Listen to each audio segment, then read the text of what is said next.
இங்க பாருங்க, இது பேர் வந்து முடவாட்டுக்கால் கிழங்கு. இது நம்ம கொல்லிமலையில விளையும். இது வந்து பாத்தீங்கன்னா பாறைகளோட இடுக்குல வளர்றது, கொடியிலேயே ஏத்துறாங்க.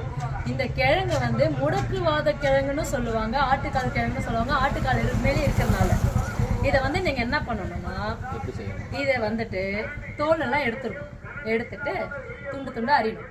அதாவது இஞ்சி மாதிரி தான் இருக்கும். இந்த கிழங்கு வந்து நம்ம மரவள்ளி கிழங்கு மாதிரி இருக்காது, இஞ்சி மாதிரி இருக்கும்.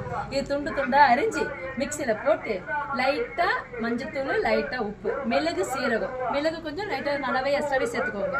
சின்ன வெங்காயம், இந்த கிழங்குக்கு எனக்கு தெரிஞ்சு ஒரு 200 கிராம் சின்ன வெங்காயம் போட்டுட்டு அப்புறம் புதினா, கொத்தமல்லி, கருவேப்பிலை அதை போடுங்க. ஒரு சின்ன தக்காளி போடுங்க. இதை போட்டு நல்லா அரைங்க.